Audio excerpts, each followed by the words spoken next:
y a très longtemps, sous la colère des volcans, la terre se mit à trembler. Tout d'un coup, un bébé calinosaure sortit de son œuf. Tout seul, bébé calinosaure était perdu au milieu de nulle part. Personne. Tristement, il se mit à trottiner en sanglotant. Sniff, sniff, sniff. Croix, croix. Tu es à mon goût. Gueule ouverte et bave aux lèvres, le dévorosaure s'apprêta à engloutir le bébé calinosaure. Papa! S'écria le bébé calinosaure. J'avais si peur tout seul! Mais, pourquoi penses-tu que je suis ton papa? S'étonna le monstre. Mais tu m'as appelé par mon prénom, et il n'y a qu'un papa pour connaître le nom de son enfant. Ton nom? Tu m'as dit, mais tu es à mon goût. Le dévorosaure fixa le bébé d'un air étonné. Je suis mort de faim, s'exclama Amongu. Il s'empressa de dévorer une grosse touffe d'herbe devant lui. Tu n'as pas faim, papa? Mange avec moi. Eh bien non merci. En fait, je te laisse gloutonner tout ce que tu veux. Moi, je n'ai pas envie de manger. Enfin, pas cela. Merci, papa. Peut-être que si j'en mange beaucoup, je deviendrai aussi grand et fort que toi, s'empressa d'ajouter Amongu. Tu veux me ressembler?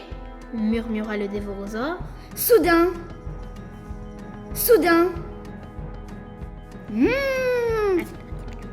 un débilotosaure affamé se rua vers eux.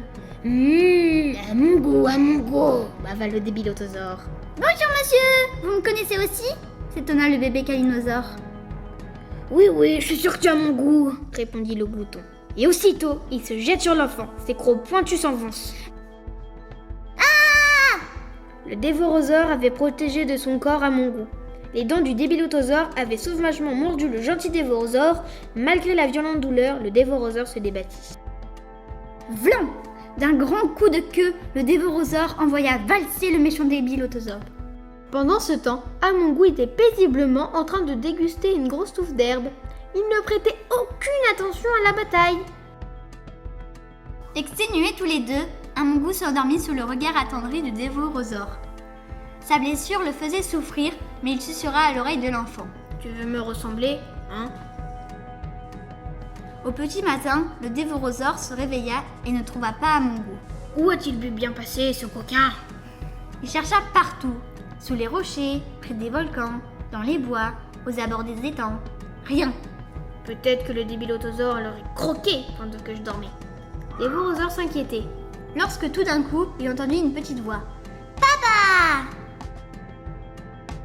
Il se retourna et découvrit Amongu qui s'approchait, le dos chargé de baies. Tiens papa, je suis allée chercher dans la montagne des baies.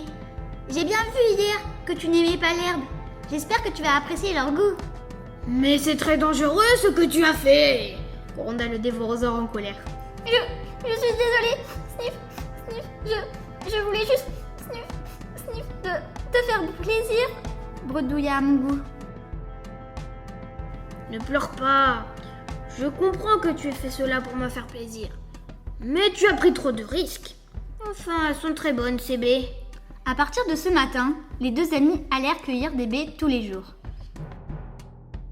Maintenant qu'ils étaient amis, le dévorosaure ne tarda pas à enseigner au bébé calinosaure certains petits trucs que son papa lui avait montrés lorsqu'il n'était qu'un enfant.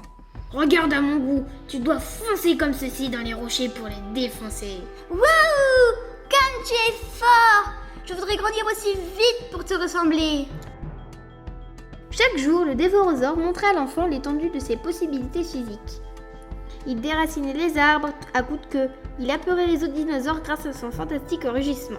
Waouh! Comme tu es fort! Je voudrais grandir vite pour te ressembler! S'exclamait Amongu à chaque démonstration. Le temps passa. Une nuit, avant de se coucher, le dévorosaure regarda Amongu et lui dit: Voilà, maintenant tu sais tout. Je t'ai tout montré. Je n'ai plus rien à t'apprendre. Tu es grand et nous devons donc nous séparer. Non! Je t'aime et je veux rester avec toi toute ma vie! Je veux te ressembler! Pleura le bébé calinosaure dans un torrent de larmes. À mon goût, murmura calmement le dévorosaure. Tu ne peux pas me ressembler. Tu ne dois pas me ressembler. Si! Je veux te ressembler et rester avec toi toute ma vie! Insista Amongu. D'accord, s'enthousiasma Mongo. Je vais te battre. Il s'élança alors dans une course effrénée. Il courut, sans se retourner, avec une seule idée en tête. Je resterai toute ma vie avec toi, mon papa. Au revoir à mon goût, marmonna le dévorosaure. Et il s'éloignait tristement, en grignotant, des baies que lui avait cueillies à mon goût.